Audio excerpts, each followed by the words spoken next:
Guys ২০-২৫ জনের জন্য প্রতিদিন রান্না করতে ভালো লাগে না আমার। এজ এ কেমন মেহমান কে জানে।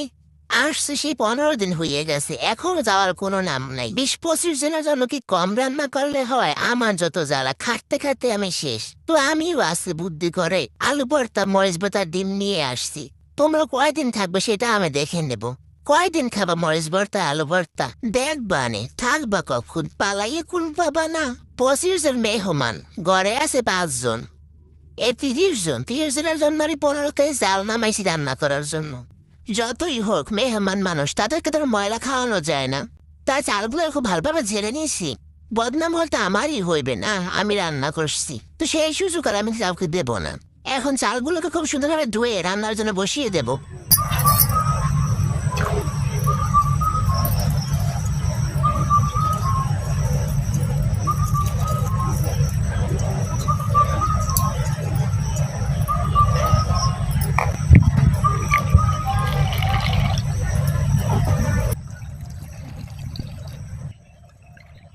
সে কখন বাজারে গেছে, বাজার করতে যাইবে তা উস থাকে না।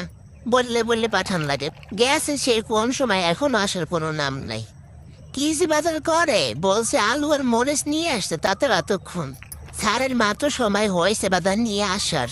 দেখি কি কি নিয়ে আসছে। ৩ কেজি শুকনো মরিচ, ৩ কেজি কাঁচা মরিচ, ৫ কেজি আলু আনতে তার এতক্ষণ সময় লাগছে। স্যারের নিয়ে আসছে যত জ্বালায়। সারা কোথাও যাইতেও চায় না, গেলে আসতেও চায় না। বেলা বাজে ১১টা, এখন পর্যন্ত রান্না করতে পারিনি। কোন সময় যে খাইবে কে জানে। এই চালের ভিতরে ২ কেজি আলু ধুইয়ে দি, যদি তাড়াতাড়ি তাড়াতাড়ি হয়। নয়তো ১:৩০ বা ৫টায় খাইবে।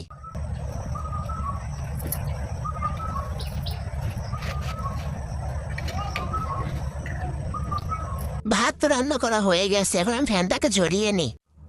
ভাত তো রান্না করা শেষ, এখন তো ভর্তা বানাতে হবে, তো সেই জন্য আমাকে এখন মরিচগুলোকে ভালোভাবে ভেজে নিতে হবে। তো এখানে আমি ভর্তা বানানোর জন্য ২ কেজি মরিচ ভেজে নিচ্ছি। মরিচ তো ভাজা হয়ে গেছে, এখন আমি ১ কেজি পেঁয়াজকে খুব ভালোভাবে কুচি কুচি করে নিই। পেঁয়াজগুলো কুচিয়ে নিয়ে আসে, সেগুলো একটু লবণ দিয়ে এটাকে ভালোভাবে ম্যাশ করে নিই। এবার মরিচগুলোকে আমি এর ভিতরে দিয়ে খুব ভালোভাবে মরিচ ভর্তা করে নিই। গাইস দেখে আমার মরিচ ভর্তা বানানো শেষ। এখন আমি আলু ভর্তা বানাবো, সেজন্য আমি আলুগুলোকে খুব ভালোভাবে ছিলে নিচ্ছি। মরিচ ভর্তা আর আলু ভর্তা তো বানানো শেষ, এখন শুধু ডিম ভাজা বাকি। মেহমানের জন্য ১০টা হাতের ডিম নিয়ে আসছি।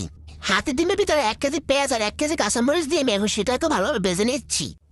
আমার কাছে আবার ডিম কাঁচা কাঁচা ভালো লাগে না, এপিট এপিট লাল লাল করে ভাজে, সেটাই আমার কাছে খুব ভালো লাগে। তো আমি সেই রকমই ভেজে নিচ্ছি, কারণ খাবো তো আমি, কষ্ট করে আমি রান্না করে, আমি কি খাবো না? সব কি মেহমানের জন্য রান্না করবো নাকি? গাইস কথা বলতে বলতে সবকিছু রান্না করা শেষ। এখন আর সবকিছু দিয়ে একটা প্লেট সাথে দেখিয়ে দিচ্ছে কত সুন্দর হয়েছে। দেখো তো সবকিছু দেওয়ার পর কতটা সুন্দর লাগছে। তোমাদের কাছে আমার ভিডিওটা কেমন লেগেছে সবাই কমেন্ট করে জানাবে, আর আমার চ্যানেলটাকে সাবস্ক্রাইব করে রাখবে। সবাই ভালো থাকবে, বাই।